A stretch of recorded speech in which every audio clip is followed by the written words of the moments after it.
Okay, ठीक है। चलो भाई, सभी लोगों को गुड इवनिंग। ठीक है, आज की क्लास में हम लोग एक नया टॉपिक स्टार्ट करने जा रहे हैं and the name of the topic is Heron's formula. The name of this very interesting topic is Heron's formula. देखो क्या होता है, इस फॉर्मूले की आवश्यकता क्यों पड़ी, कैसे आया, that is a different thing. फॉर्मूले की आवश्यकता क्यों पड़ी, हमने जो अभी तक जो हमने ट्रायंगल्स निकालने की चीजें पढ़ी हैं वो हमने ये पढ़ा है कि the area of the triangle is basically half multiplied by base into altitude. Base और एल्टीट्यूड का प्रोडक्ट को अगर आप 2 से डिवाइड कर दोगे तो you will get the area of the triangle. But the problem is, कई बार हमारे पास practically what happens is we have only the sides of the triangle. हमारे पास सिर्फ ट्रायंगल के साइड्स होते हैं, ना हमारे पास एंगल पता होता है, ना हमारे पास कोई कोई दूसरी चीज पता होती है। Basically it is not possible for us to calculate the height of the triangle. कई बार कई सारी डिफरेंट कंडीशंस भी आती हैं। तो इन सारी कंडीशंस को, और इनिशियली ये फॉर्मूला दिया गया था आज से 2000 साल पहले। आज से 2000 साल पहले ये फॉर्मूला दिया गया था, और जब ये फॉर्मूला दिया गया था तो the things were not that developed. ठीक है, आज की डेट में आप कर सकते हो, आज की डेट में आप एल्टीट्यूड मेजर कर सकते हो, बट उस टाइम पे नहीं मेजर हुआ था, नहीं इतनी चीजें डेवलप थी। तो that is why this formula was given. You don't have to you don't have to deal with the proof of this formula. Just आपको इस फार्मूले क्या क्या होता है ये जानना है और उसके एप्लीकेशन जाननी है। So let us get started. So if I am moving, let us get started. So okay, now this is the Heron's formula. Heron's formula जो कि अलेक्जेंडेरिया में दिया गया था आज से करीब 2000 साल पहले। आज से करीब 2000 साल पहले ये फॉर्मूला दिया गया था, and it was given by a Greek mathematician who was born in the city of Alexandria, which was in Egypt. आज की डेट में अगर आप लोगों को थोड़ा सा ज्योग्राफी के बारे में हल्का सा आइडिया है तो Egypt lies in the north of America, north of Africa. I beg your pardon. Egypt lies in north of Africa. Africa महाद्वीप के नॉर्थ में जो एक राज्य पड़ता है जिसको अपन इजिप्ट बोलते हैं। दिस राज्य has very less water supply. अगर ये कैनाल नहीं होता तो शायद आज की डेट में ये इजिप्ट में सिर्फ और सिर्फ रेगिस्तान होता। ठीक है, सो दिस इज बेसिकली मोर और लेस दिस वाज द देश।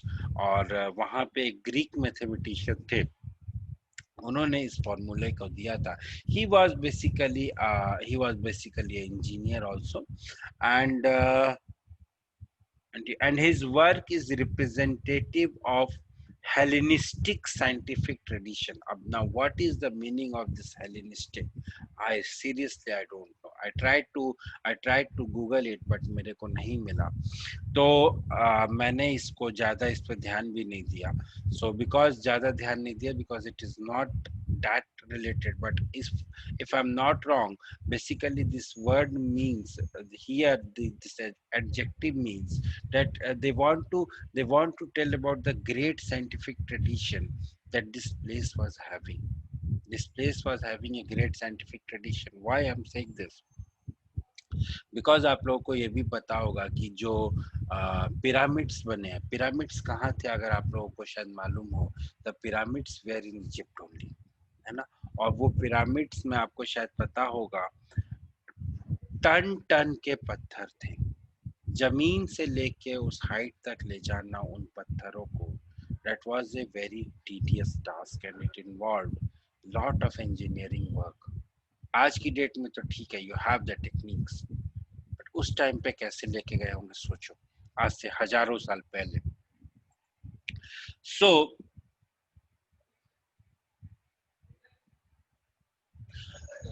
the Heron's formula, see, it was a Heron. There was a person whose name was Heron. He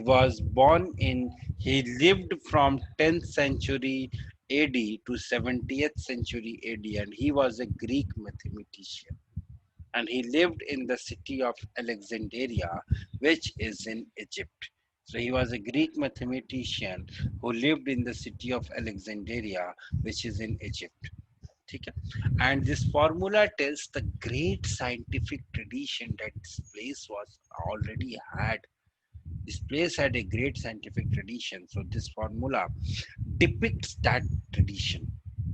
Now, what is the formula, sir? Formula क्या है? According to this formula, अगर हमारे पास कोई triangle दिया हुआ है, कैसा ट्रायंगल सर?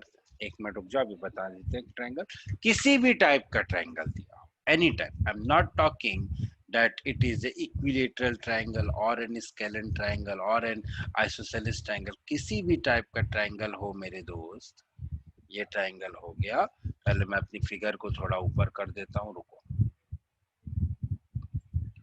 किसी भी टाइप ऑफ ट्रायंगल में जिसकी साइड्स मेरे पास दी हुई है A, B, C, this is A, this is B, this is C, किसी भी टाइप ऑफ ट्रायंगल में जहां पे मेरी side A, B and C है, ठीक है? अब ट्रायंगल होगा तो ट्रायंगल की साइड्स तो हमें पता ही होगी ना। So the area of that triangle will be given by delta is equal to square root of S multiplied by S minus A multiplied by S minus B multiplied by S minus C. अब sir ये S क्या है sir? This S is the semi-perimeter. Now what is this semi-perimeter? Semi-perimeter means perimeter का आधा। जैसे अपन ने पढ़ा था ना सेमी सर्कल, सेमी सर्कल क्या होता है? सर्किल का आधा। वैसे ही semi perimeter is half of A plus B plus C. Semi perimeter is half of A plus B plus C. ठीक है? So this was the formula that was given by a Greek scientist whose name was Herones. This was a formula that was given by a Greek scientist whose name was Herones. See, there is no derivation of this formula. Even if there is derivation, that derivation is not in your syllabus.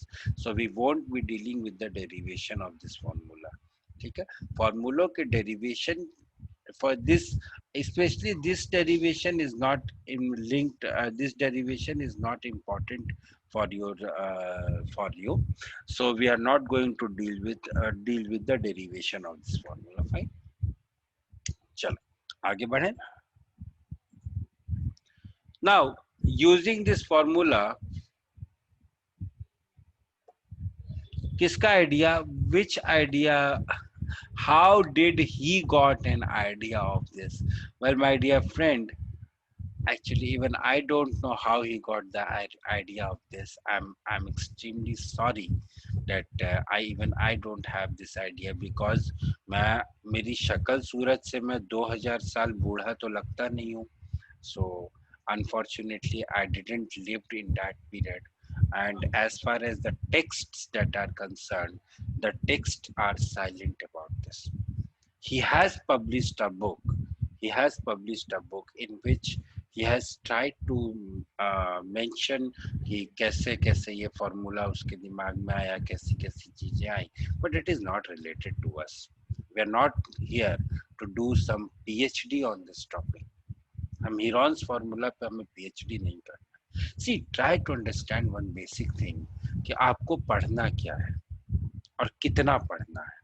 Normally हमारे failure का कारण ये होता है कि हमें यही नहीं, पहले तो हमें यही नहीं पता होता है कि हमें पढ़ना कितना है. जैसे तैसे हमें ये पता चलता है कि हमें पढ़ना क्या है, पहले तो हमें यही नहीं पता चलता. जैसे तैसे हमें ये पता चलता है कि पढ़ना क्या है, तो हमें यही नहीं पता रहता है कि हमें पढ़ना कितना होता है. आप इतना पढ़ो जितना आपके लिए यूजफुल हो. एक बहुत अच्छी पिक्चर आई थी आज से कुछ साल पहले, कुछ 11 साल हो गए उस पिक्चर को, जहाँ पे दो कैरेक्टर्स थे. एक था चतुर रामलिंगम और दूसरे थे रणछोड़ दास चांचड़. ठीक है, सुना होगा आप लोगों ने. तो Ranchhod Das used to enjoy the studies and Chatur Ramalingam used to do the rectification, है ना. चतुर रामलिंगम सर रट्टा मारता था। रट्टा मारता था और रणछोड़ दास एंजॉय करता था। लास्ट में उस मूवी में ये दिखाया है कि Ranchhod Das even if he was living in Ladakh, but he became a very famous scientist and the whole world was crazy behind him. And that Chatur Ramalingam, he became the vice president of a multinational in US. The idea is damn good. Even I have watched that movie some 5-6 times. Daily उसके clips आते रहते हैं तो मैं उस movie के clips को daily देखता हूँ, मुझे बहुत अच्छा लगता है, but that is only for fun. The reality is, the tough reality is my dear friends, चतुर रामलिंगम का ही जमाना है. रणछोड़ दास 1000 में से या 1,00,000 में से एक ही बनता है. लेकिन if you are laborious then you can become चतुर रामलिंगम. लेबोरियस भी बनो और सही डायरेक्शन में लेबोरियस बनो तो यू कैन बिकम चतुर Ramalingam. But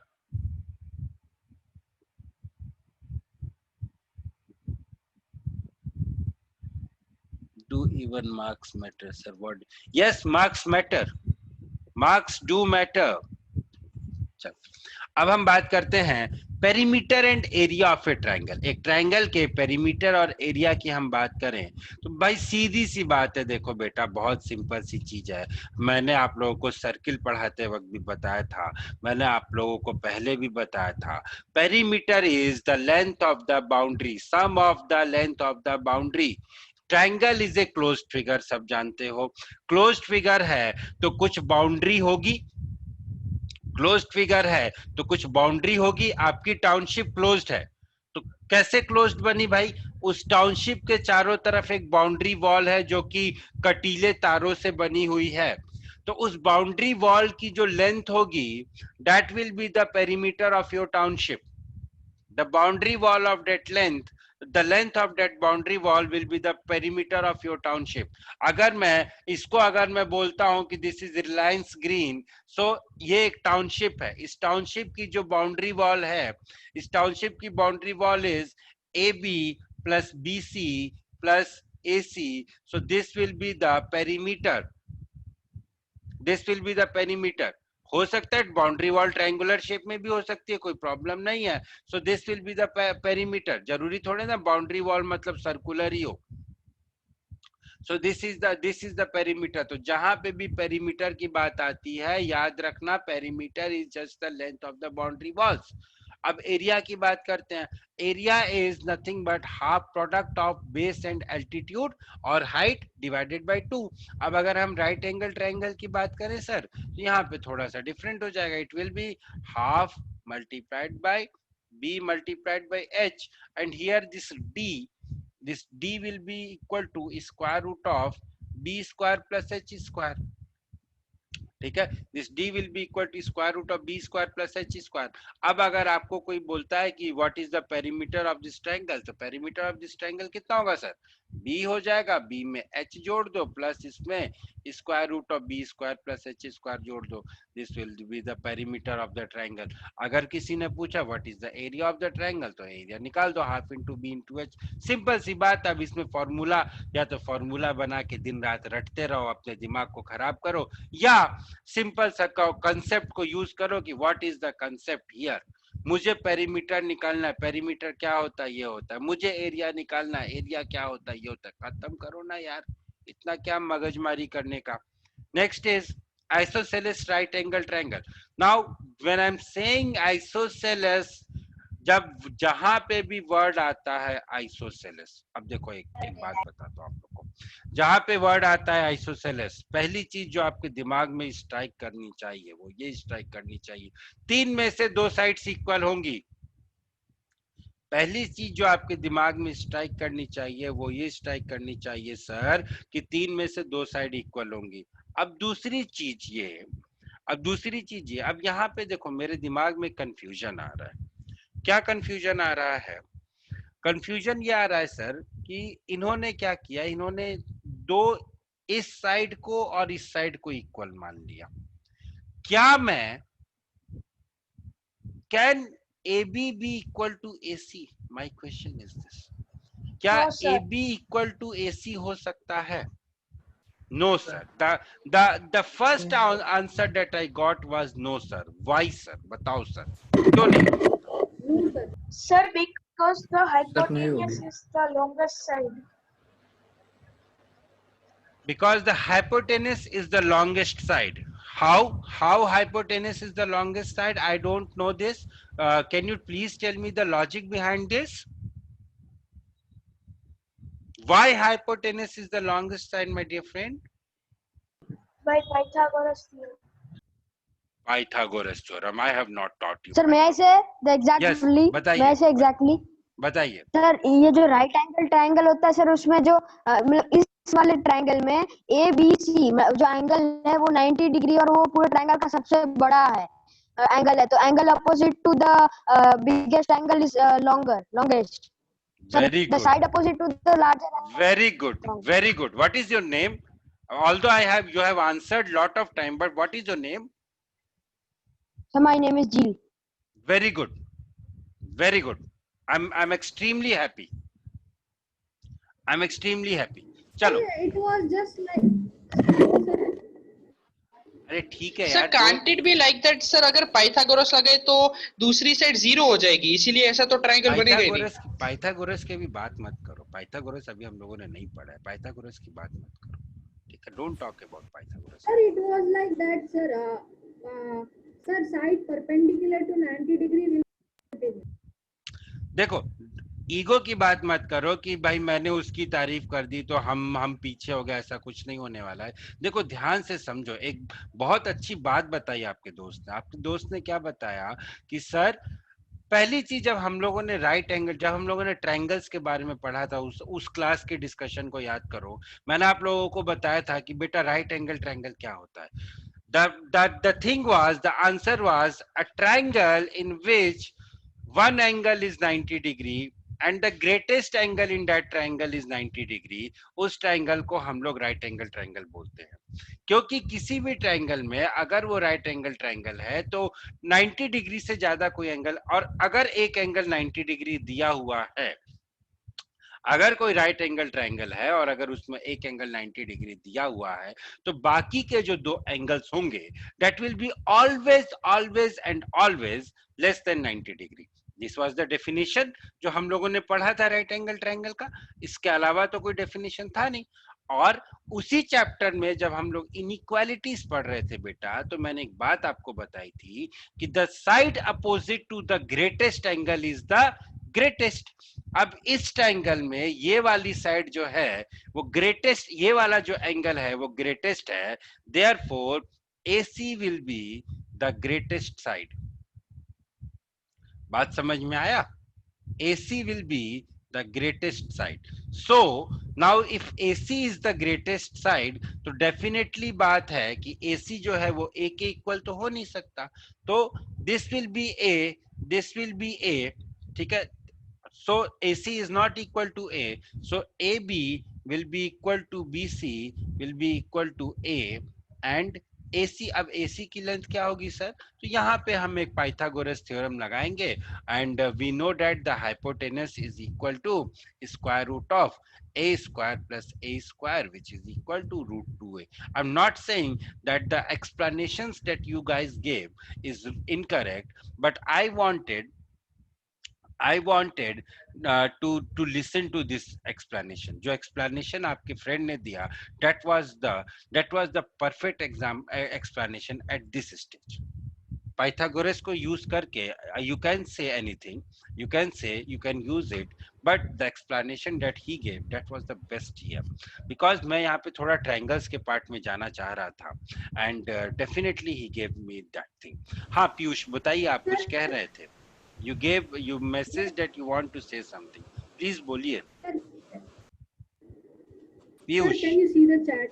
My voice is not properly. हाँ, side perpendicular to 90 degree is side, not side perpendicular to 90 degree, side opposite to 90 degree angle is hypotenuse.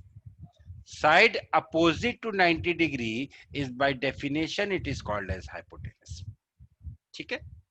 I hope या okay ठीक है। तो अब यहाँ पे ये हो गया। अब जो है पेरीमीटर और एरिया की बात कर लेते हैं। Area is nothing but half into a which is equal to a square by 2 and the perimeter is 2a plus square root of 2a। कैसे सर स्क्वायर रूट 2a कैसा है? AC कितना था जो हाइपोटेनस, वो स्क्वायर रूट 2a था और ये a plus a, so this is basically a plus root 2a, so this is will be the perimeter and hypotenuse will be this, so this was the case of a isosceles right angle triangle।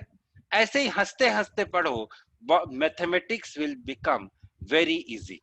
ठीक है, my aim is that I will make you fall in love with mathematics. ठीक है, चलो अब हम बात करते हैं इक्विलेटरल ट्रायंगल की। तो भाई देखो, इक्विलेटरल ट्रायंगल जो होता है ना, it is the sweetest triangle of all. बहुत प्यारा ट्रायंगल होता है, इसमें कोई दिक्कत ही नहीं आती। जहां पे भी इक्विलेटरल ट्रायंगल के सवाल आए, you should feel happy and you should thank the examiner कि सर थैंक यू, आपकी वजह से I will get more marks. ठीक है, अब देखो सबसे बड़ी बात यहाँ पे ये है कि इक्विलेटरल ट्रायंगल कौन सा ट्रायंगल होता है सर इक्विलेटरल ट्रायंगल वो होता है जिसके तीनों एंगल 60 डिग्री होते हैं, पहली चीज। सर इक्विलेटरल ट्रायंगल वो ट्रायंगल होता है जिसकी तीनों साइड्स बराबर होती हैं, दूसरी चीज। ये तो हो गया इक्विलेटरल ट्रायंगल के डेफिनेशन की बात। अब हम बात करते हैं इक्विलेटरल ट्रायंगल के प्रॉपर्टीज की बात।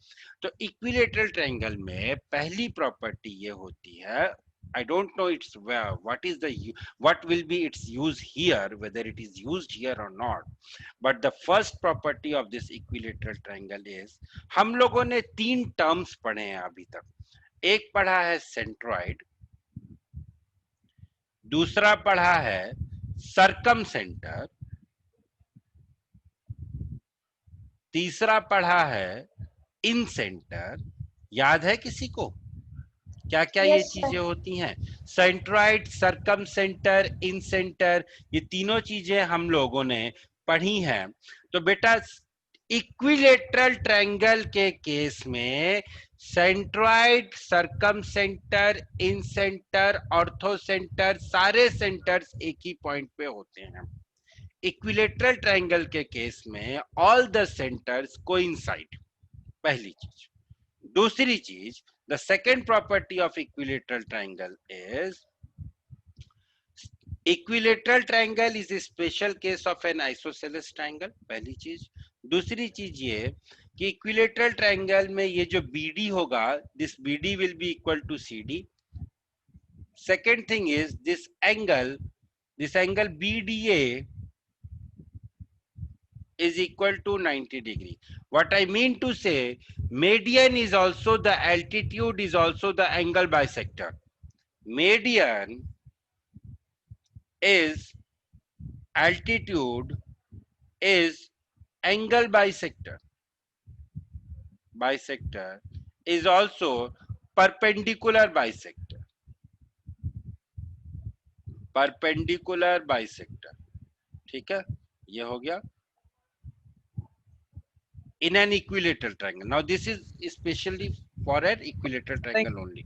हाँ बोलिए सर। इन सेंटर क्या होता है, एक और बार बता देंगे? इन सेंटर होता है बेटा जहां पे एंगल बाइसेक्टर्स मीट करते हैं, that is incentre. Centroid is the point where the medians meet, circumcenter is the point where the perpendicular bisectors meet. Orthocenter is the point where the perpendiculars meet. I'm not sure about orthocenter definition, but it is perhaps the point where the perpendiculars meet. These three are very important: centroid, circumcenter, and incenter. So you should be very careful about these 3 points. ठीक है? तो right equilateral triangle के case में ये सारी points same होते हैं। Perhaps somebody has corrected me and he has answered me what is a orthocenter. Definition, beta, definition again. Please watch the recordings. They are just the definition. It is not possible to repeat the discussion of last 10 minutes. I'm extremely sorry for that. So these are called the medians angle. These are called the median angle bisector and perpendicular bisector of a right angle equilateral triangle. These all the points coincide. ठीक है, ये होगी दूसरी property. तीसरी property क्या होती है बेटा, this is A right angle triangle. कौन सा ट्रायंगल सर, ये दिस इज ए, में समझ नहीं आता, that is why I don't like this system. Triangle ADB is a right angle triangle, मानते हो आप लोग? अभी अभी आप में से कुछ लोग पाइथागोरस थ्योरम बहुत बोल रहे थे, चलो यूज करते पाइथागोरस थ्योरम को। What will happen, AD square plus BD square is equal to A B square. कह सकता हूं मैं, AD square plus BD square will be equal to AB square. AD square is nothing but H square. BD square is nothing but A divided by 2 whole square will be equal to AB square is nothing but A square. Solve करेंगे तो I will get H square is equal to 3A square divided by 4 और H will be equal to square root 3 A divided by 2. So H will be equal to square root of 3A divided by 2. So this will be the area, this will be the height. Height will be equal to square root 3A divided by 2. ठीक है, अब हम बात करते हैं triangle के area की। कौन से ट्रायंगल के एरिया की सर, इक्विलेटरल ट्रायंगल के एरिया की। क्या होगा इक्विलेटरल ट्रायंगल का area, let me tell you. Equilateral triangle का area is equal to half, क्या होता था, एक जनरल ट्रायंगल के एरिया की क्या बात होती थी, half into AD multiplied by BC। So it will be half multiplied bye AD multiplied by BC। अब AD की वैल्यू कितनी है, what is the value of AD, √3/2 multiplied bye A, अभी हम अपन ने निकाला था। और BC की वैल्यू कितनी थी, it was 2. So my area of this triangle will be √3/4 A square. ठीक है, अब आपको फॉर्मूला कैसे आया ये आपको पता है, जिंदगी में कभी भी नहीं भूलोगे, जिंदगी में कभी भी नहीं भूलोगे, ये मेरी गारंटी है। अगर आपको ये पता है कि फॉर्मूला कैसे आया, you are not going to forget this formula ever in your life. ठीक है, अब ये हो गया।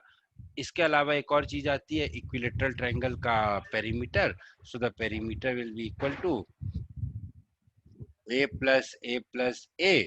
पेरीमीटर क्या था, length of the boundary. Length of the boundary क्या थी, ये।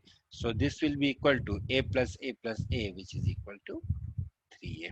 So this was the perimeter which is equal to 3a. This was the area which is equal to √3/4 A square. हाँ, क्यों नहीं कर सकते हैं, हीरोन्स फॉर्मूला से डिराइव कर सकते हैं, चलो करके देखते हैं। चलो, आपके दोस्त ने एक बड़ी अच्छी बात बताई कि सर क्या इस फॉर्मूला को हीरोन्स फॉर्मूला से डिराइव कर सकते हैं, कर सकते हैं। Late us try. देखो, हीरोन्स फॉर्मूला क्या था, semi perimeter was a plus a which is equal to 3a/2 formula. अब s माइनस a को निकाल लो, s minus a will be equal to 3a/2 minus a which is equal to a/2. s minus b will be equal to again a/2. s minus c will be equal to again a/2. हो तो गया derive. Now the formula will be equal to 3a/2 multiplied by a/2 multiplied by a/2 multiplied by a/2.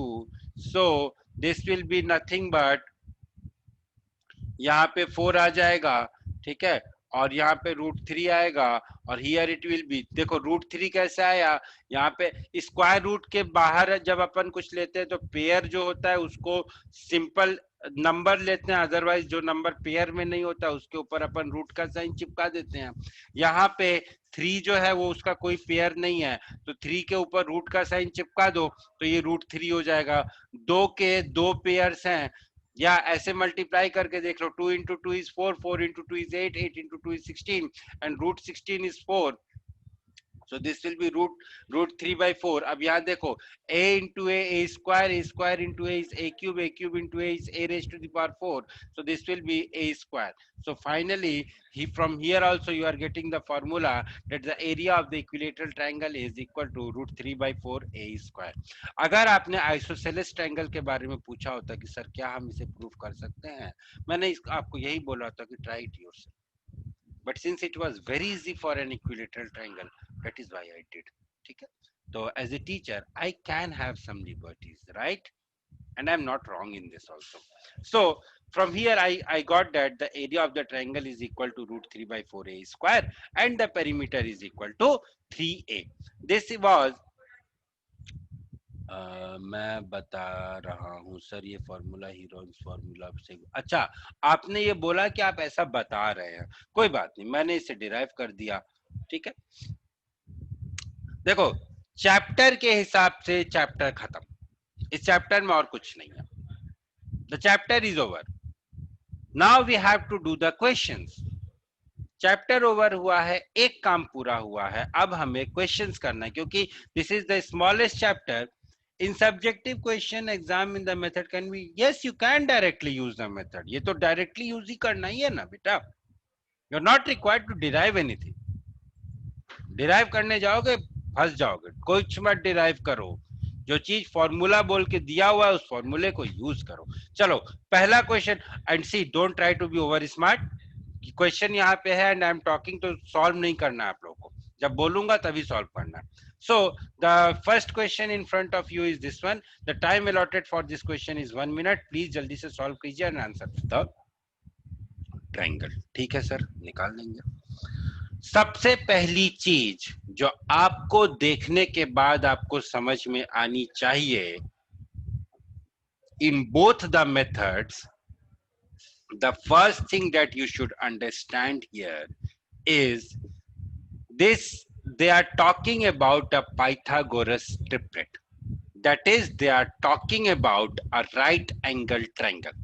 अब आप ये बोलोगे कि sir 9th में तो पाइथागोरियन ट्रिपलेट है नहीं। 9th में नहीं था बेटा, 8th में था। 8th में पढ़कर आए हैं हम लोग पाइथागोरस थ्योरम।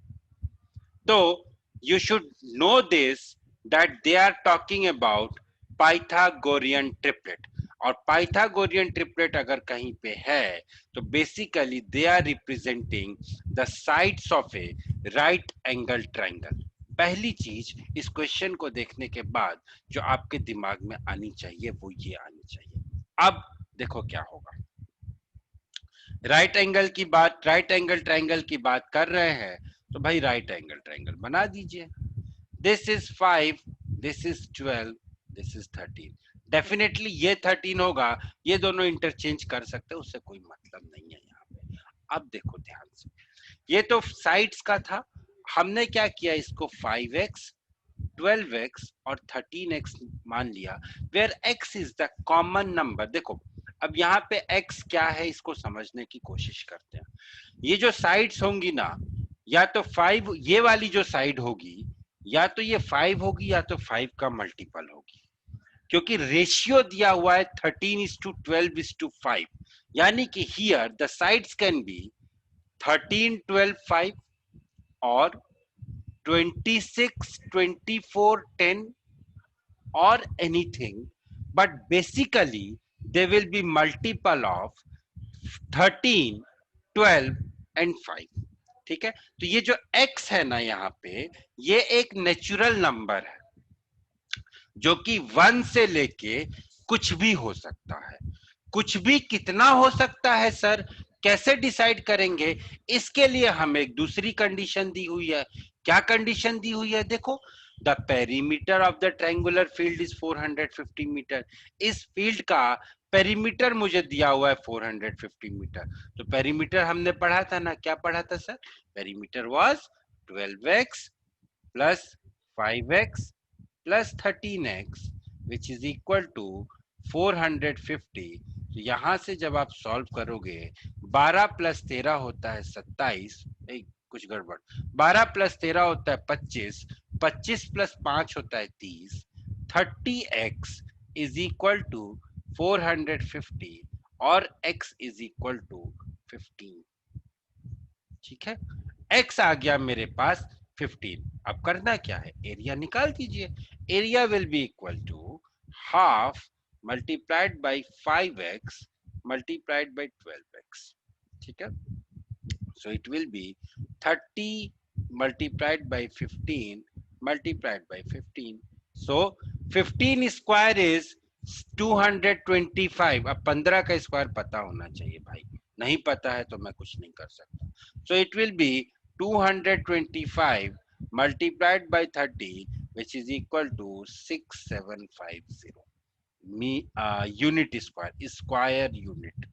अब यहाँ पे सेंटीमीटर है, मीटर है, कोई सॉरी मीटर है ना, तो it will be sir metre square होगा ना सर? हाँ 6750 metre square. So this will be the area of the triangle which is equal to 6750 metre square. those who have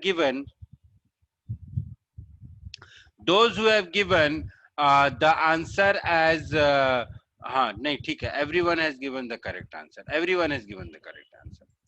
सी यहाँ पे हिरॉन्स फॉर्मूला लगाने की जरूरत ही नहीं है ना, हिरॉन्स फॉर्मूला लगाने की जरूरत क्या है यहाँ पे?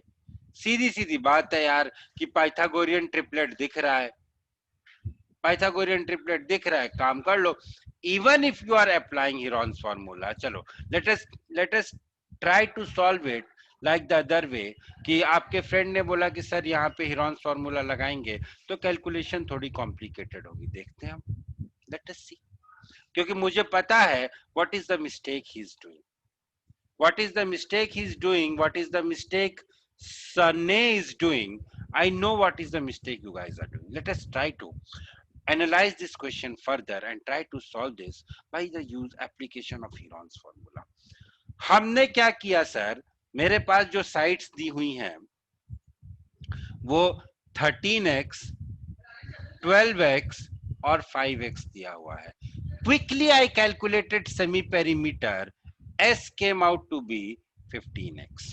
ठीक है, now I will calculate the area। my area will be, area जिसको अपन डेल्टा लिखते हैं, area will be 15x multiplied by 15x में से 13x को multiply, 15x minus 13x is 12x multiplied by 3x multiplied by 10x। ठीक है, अब ये कितना हो जाएगा सर, ऐसे तो समझ में नहीं आ रहा, प्राइम फैक्टराइजेशन के टर्म्स में लिख दो। यहाँ पे x है, यहाँ पे x है, यहाँ पे x है, यहाँ पे x है, पहली चीज तो यहाँ पे x स्क्वायर बाहर निकल जाएगा। ठीक है, अब इसको लिख दो 5 into 3, इसको लिख दो 2, इसको लिख दो 3, इसको लिख दो 5 into 3। So finally this will B 5 का पेयर बन जाएगा तो 5 बाहर आ जाएगा, 3 का पेयर बन जाएगा तो 3 बाहर आ जाएगा, और एक गड़बड़ होगी कि 5 into 3 2 3 और यहाँ पे 5 into 2 हाँ 5 into 2, और उसके बाद 2 का पेयर बनेगा तो 2 बाहर आ जाएगा। This multiplied by x square, अब मल्टीप्लाई कर दो, सो this is basically 30x square. अब मुझे x की वैल्यू चाहिए थी, x की वैल्यू कैसे मिलेगी, पेरीमीटर से। 13x plus 12x plus 5x which is equal to 25 plus 5, 30x is equal to 450, so x will be equal to 450 divided by 30, x will be equal to 450 divided by 30 which is nothing but 15। इसको यहाँ पे solve नहीं भी करना चाहो तो which is nothing but 15। अब इसको मल्टीप्लाई कर दो, 30 multiplied by 15 multiplied by 15 which is equal to 6750। कहाँ है टफ भाई, कहाँ है टफ, पार्स बताओ बेटा कहाँ है टफ। मुझे पता है आपने क्या गलती की, आपने क्या किया, आपने सबसे पहले x को 15 निकाल लिया, फिर आपने 5 को 15 से मल्टीप्लाई किया तो you got 75, you said okay। फिर आपने 12 को 15 से डिवाइड मल्टीप्लाई किया तो you got 180, you said okay। फिर जब आपने 13 को 15 से डिवाइड किया तो you got 195। अब कैसे करें, तो बेटा इसीलिए कहावत बोली जाती है, जब सीधी उंगली से घी ना निकले तो उंगली टेढ़ी कर दिया करो। किसने बोला था कि पहले x की वैल्यू निकाल के कैलकुलेट करो? क्या मैंने कुछ गलत किया, क्या मैंने कुछ गलत किया, बताओ श्रेय, You are in the class, I think. Tell me, have I done anything wrong? No, sir. That is why I say at the start of the class, dare to think unconventionally and beyond the formula. This was an unconventional approach. This was an unconventional approach, and I don't think my approach is wrong. अगर मेरा approach गलत है तो बताओ. I don't think my approach is wrong. भाई मुझे मेरे calculation को आसान करना है, सीधी सी बात है. I'm not here to do PhD. अगर ये क्वेश्चन मेरे पास एग्जाम में 2 नंबर का आता है तो मैं 2 मिनट से ज्यादा इस क्वेश्चन पे नहीं लगाऊंगा. This question doesn't deserve that. ठीक है, मैं इसको नहीं विजुअलाइज कर पाया कि it is a Pythagorean triplet. Fine, that is not my fault. But if I am taking more than 2 minutes for solving this question, then that is my fault. Then that is my fault.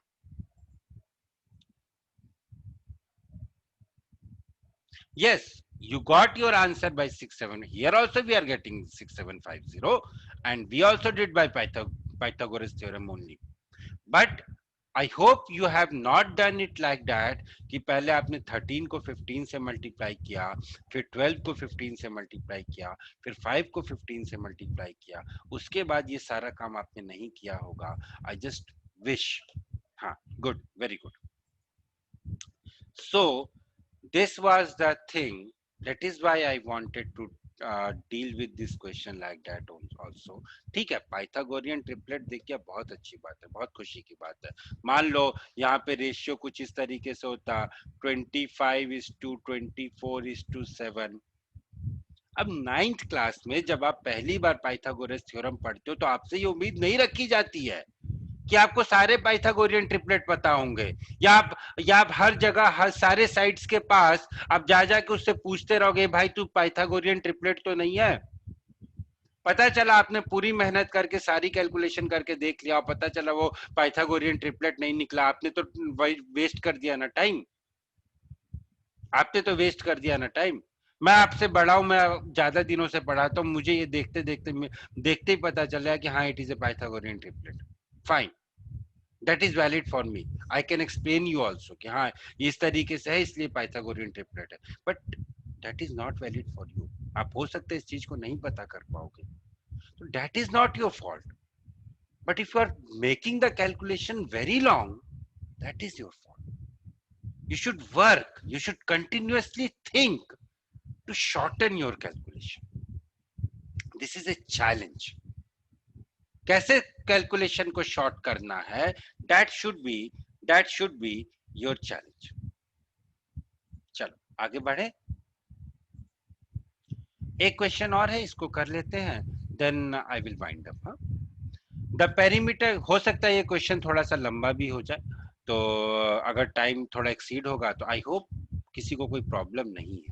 ठीक है, मुझे तो नहीं है कोई problem. Okay, so I hope you understood the Pythagorean method now. I hope आपको Pythagoras वाला method अब समझ में आ गया होगा. नहीं भी क्योंकि अब समझ में आ जाना चाहिए, क्योंकि we should know both the methods. हम जब एग्जाम लिखने जाते हैं तो हम सिर्फ एक पेन लेके नहीं जाते हैं, हम 2 या 3 पेन लेकर जाते हैं. जिन लोगों को पाइथागोरस थ्योरम, पाइथागोरस वाला मेथड नहीं समझ में आया, उन लोगों के लिए एक बार और बता दूं, ये 13, 12 और 5 ये एक पाइथागोरियन ट्रिपलेट है. कैसे ट्रिपलेट है sir? 5 square is 25, 12 square is 144, तो 5 स्क्वायर प्लस 12 स्क्वायर इज 169, और 169 का जो स्क्वायर रूट होता है वो 13 होता है. तो ये तीनों एक पाइथागोरियन ट्रिपलेट है. दैट मींस ये तीनों एक राइट एंगल ट्रायंगल के साइड होंगे. ठीक है, सबसे बड़ी वाली साइड जो होती है वो हाइपोटेनस होती है, सो 13 will be the hypotenuse and rest 12 and 5 will be the side containing the right angle. अब एरिया निकाल लो, एरिया निकाल के फिर x की वैल्यू निकाल लो. एरिया आपका आएगा सर, हाँ सर अगर बड़ा नंबर हो तो कैसे पता लगाएंगे? क्या बोल रहे हो बेटा, जोर से बोलो. सर बड़ा नंबर हो, जैसे आपने 25, 24 और 7 लिखा है, तो सर इसमें हम कैसे पता लगाएंगे कि पाइथागोरियन ट्रिपलेट्स है या नहीं? बेटा 5 साल लगे हैं इस लेवल पे पहुंचने में, और तुम जो है एक ही क्लास में पहुंचना चाहते हो। बहुत चालाक हैं। 5 साल लगे हैं इस लेवल पे पहुंचने में।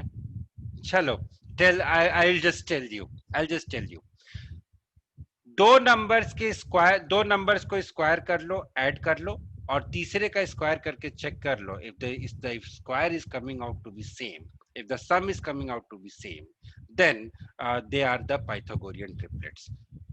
24 स्क्वायर, अब जिनको याद नहीं है उनको याद करना पड़ेगा। मुझे 25 तक के जो स्क्वायर याद है, उसके आगे का मुझे याद करने की जरूरत नहीं है।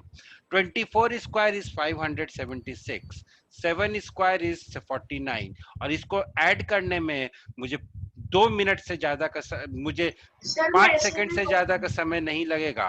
576 plus 49 is 625, and 25 square is also equal to 625। थोड़ा एक्सपीरियंस से जब मैंने इस ट्रिपलेट को देखा, अगर मान लो मेरे पास 25, 24, 7 होता, तो मुझे डाउट हो जाता कि हाँ हो सकता है ये एक पाइथागोरियन ट्रिपलेट हो सकता है पाइथागोरियन ट्रिपलेट हो। तो कर दो भाई, चेक कर, क्या दिक्कत है। एक और पाइथागोरियन ट्रिपलेट बताता हूं, 9, 40, 41। 9, 40, 41। जब मैं इसको देखूंगा 9, 40, 41 को, तो फर्स्ट थिंग जो मेरे दिमाग में आएगी कि गुरु हो सकता है ये पाइथागोरियन ट्रिपलेट है। कैसे? 41 का स्क्वायर 1681 1681 होता है, ये मुझे याद है। आप लोग 25 तक का स्क्वायर याद करो। One fine day I will tell you how to calculate square of the numbers beyond that, because this is necessary. कहीं ना कहीं आपको यूज आएगा। तो एक बार हम आपका सिलेबस खत्म हो जाता है, one find I will tell you. So 41 square is 1681, 9 square is 81, 40 square is 1600। दोनों को ऐड कर दो, the answer will be 1681। So this is a Pythagorean triplet. जो बड़े नंबर हैं उन दोनों का सम छोटे नंबर का स्क्वायर है। किसमें भाई, किसमें? सर जैसे 9, 40, 41 है, उसमें 9 स्क्वायर 81 होगा, वो 40 प्लस 41 होगा। सर वैसे चेक कर सकते हैं यार 9 स्क्वायर नहीं नहीं नहीं नहीं नहीं, वो यहाँ पे एक चीज हो सकती है, वो यहाँ पे एक चीज हो सकती है। सर 30, 12 फाइन है सर। एक मिनट रुको, आपके किसी फ्रेंड ने एक क्वेश्चन भेजा, I think the length of each side are 12 centimetre, 12 centimetre, 18 centimetre. ये आपने आंसर भेजा है क्या बेटा? आई थिंक ये इन्होंने आंसर भेजा है। चलो देखते हैं क्या भेजा। ओके यस सर, ठीक है चलो।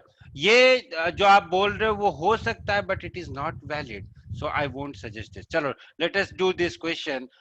The question is saying the perimeter of an isosceles triangle is 42 centimeter and its base is 3/2 times each of the equal side. Find the length of each of the side and area of the triangle and the height of the triangle. बड़ी सीधी सी बात है, बड़ा simple सा question है sir.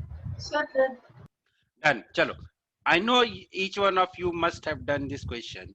Let me try to tell you something. Sir, done. Something that is interesting. चलो देखते हैं। Can I tell you something interesting? वो फॉर्मूला अप्लाई करके तो आप लोग कर ही सकते हो। I want to tell you something interesting. A, B, C. अब सुनो मेरी बात सुनो, ठीक है? अब मेरी बात सुनो, जो बताने जा रहा हूँ वो समझो। हमने मान लिया कि ABC जो है वो मेरा एक आइसोसेलेस ट्राइंगल है, जिसमें कि मैंने AB की लेंथ को माना है 2A. Now this it has a purpose. Why I have assumed this? It has a purpose. AB की लेंथ होगी 2A and this will also be equal to the length of AC, which will be equal to 2A. So ये जो BC है base, इसकी length हो जाएगी, it will be equal to 3/2 times of 2A, which is equal to nothing but 3A. AB की length 2A हो गई, AC की लेंथ 2A हो गई, इसकी लेंथ जो है वो 3A हो गई। अब बेटा आइसोसेलेस ट्राइंगल की एक प्रॉपर्टी होती है कि जो परपेंडिकुलर होता है ना वर्टेक्स से, वो बेस को इक्वल पार्ट्स में डिवाइड करता है। ठीक है सर? तो ये जो BD होगा, this BD will be equal to 3a by 2. This BD will be equal to 3a by 2.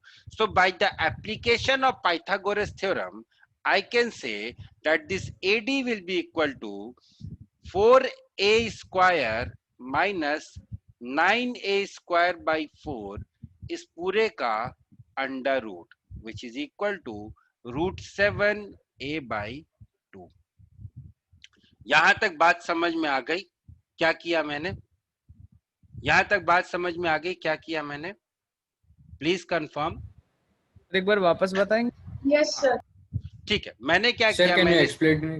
मैंने क्या किया? मैंने साइड्स को मान लिया 2a 2a 2a 2a equal sides को मान लिया 2a एंड 2a, और जो थर्ड वाली साइड थी which was equal to 3/2 times of the equal side, so it will be 3/2 multiplied by 2a which is equal to 3a. तो ये मेरे ट्राइंगल्स के तीनों साइड्स हो गए. आइसोसेलेस ट्राइंगल में एक प्रॉपर्टी होती है कि वर्टेक्स से जो हम परपेंडिकुलर ड्रॉप करते हैं or the height of the isosceles triangle divides the base equally. So this BD will be equal to 3a by 2. By application of Pythagoras theorem, here I can say that AD will be equal to square root of 4a square. It will be equal to square root of 2a whole square minus 3/2a whole square.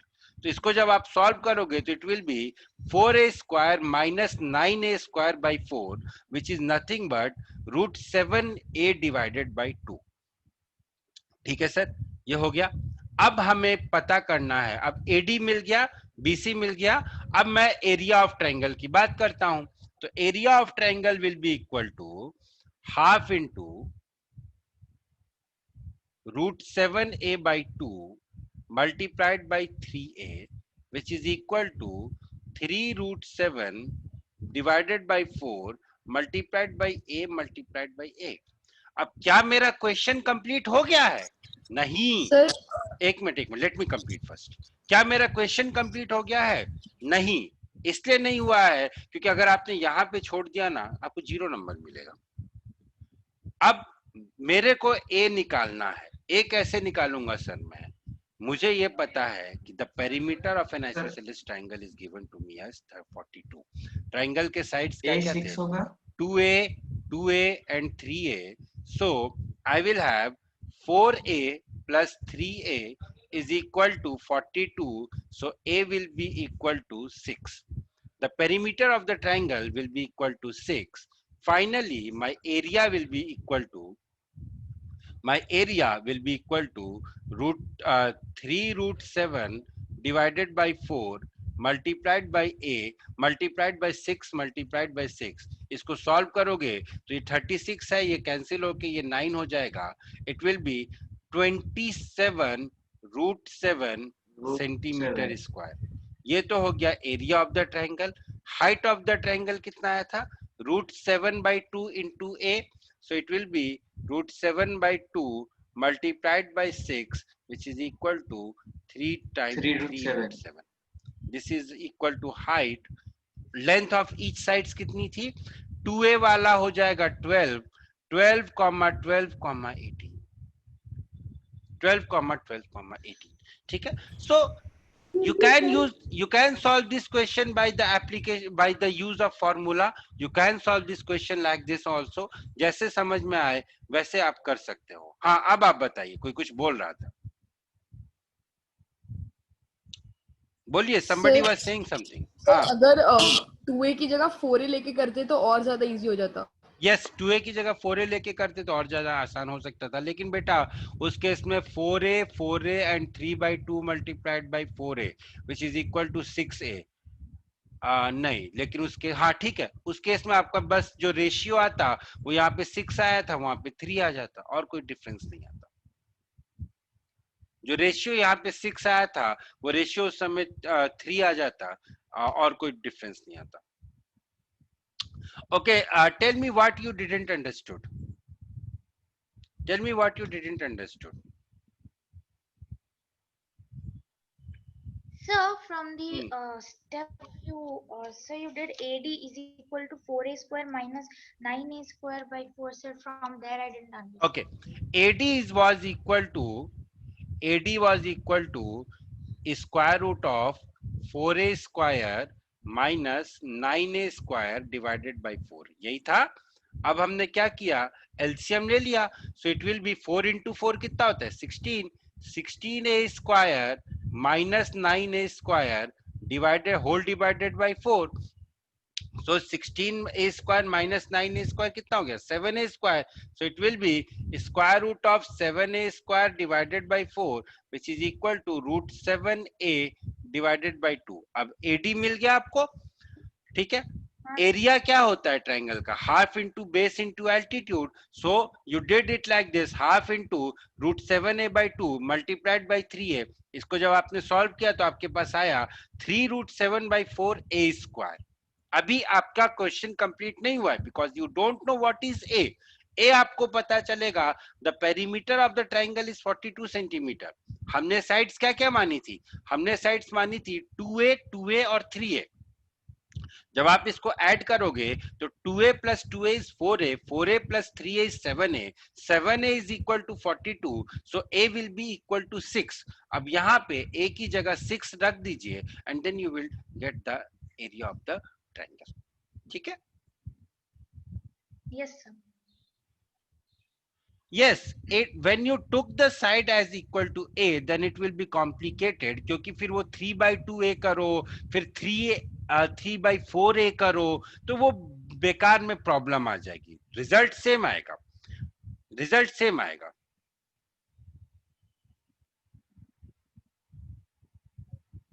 Okay fine fine, आप लोग अपना questions करते रहो। Now we don't have much of the chapters left, तो अब आप लोग आराम से करो, एक बार सारे चैप्टर्स हो जाएंगे then we will start the revision thing. And revision के टाइम पे क्वेश्चंस को डिस्कस करने में ज्यादा मजा आएगा। जस्ट अ मिनट, हाँ just a minute. So this was the chapter. हम लोग नेक्स्ट क्लास में कुछ और क्वेश्चंस करेंगे and then we will wind up with this chapter and then we will start the new chapter that is surface area and volume from next week, ठीक है। till then